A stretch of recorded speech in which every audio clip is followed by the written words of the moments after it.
18 de julio de 1830 se aprueba la primera Constitución de Uruguay.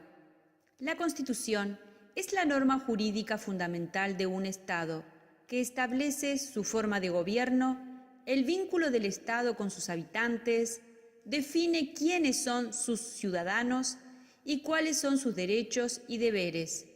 Por ejemplo, derecho al sufragio, a elegir y a ser electo. ¿Quiénes en 1830 podían ejercer el derecho al voto? Si analizamos sus disposiciones, podemos apreciar que se trató de una constitución censitaria, ya que había limitaciones. Las mujeres tampoco tuvieron este privilegio. Solo hombres y adinerados eran considerados ciudadanos. La Constitución del 17 amplía este derecho. La sociedad se había transformado como consecuencia del importante aporte inmigratorio y la difusión de la educación. No se justificaba limitaciones al derecho de ciudadanía. Se consagró el sufragio universal masculino, el voto secreto y la posibilidad de reconocer a la mujer el derecho al voto por ley. ¿Sabías que la primera mujer que votó en Uruguay se llamaba Rita Ribeira? Y que lo hizo a los 90 años en un plebiscito local en Cerro Chato. Rita no solo fue la primera mujer en votar en nuestro país, sino en toda Latinoamérica.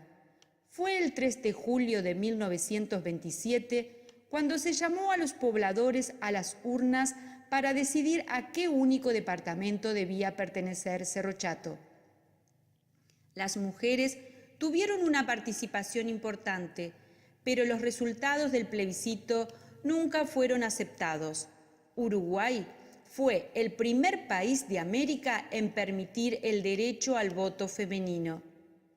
Si bien el derecho al sufragio femenino se había formalizado en la Ley 8.927 de 1932, las mujeres sufragaron por primera vez en las elecciones que se celebraron el 27 de marzo de 1938, en las que fue electo Alfredo Valdomir.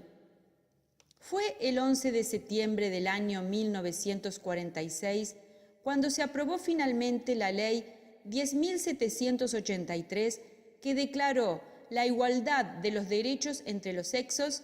Esto implicó, entre otras cosas, que las mujeres comenzaron a administrar sus bienes hasta ese entonces a cargo de padres o maridos. En el Parlamento, la primera vez que ingresaron mujeres fue en febrero de 1943. Sofía Álvarez de Micheli en la Cámara de Senadores, Julia Arévalo junto con Magdalena Antonelli Moreno en la Cámara de Representantes.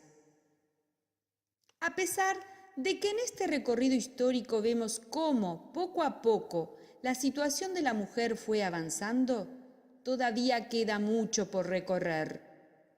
Es importante señalar y recordar que la igualdad de género es un presupuesto básico para vivir en democracia, que la conquista de los derechos de la mujer en Uruguay y en el mundo fue el resultado de un largo proceso de lucha, que esta conquista es el punto de partida. Y cabe preguntarnos además, ¿por qué su lucha comenzó por los derechos políticos? ¿Qué supondría el voto para ellas?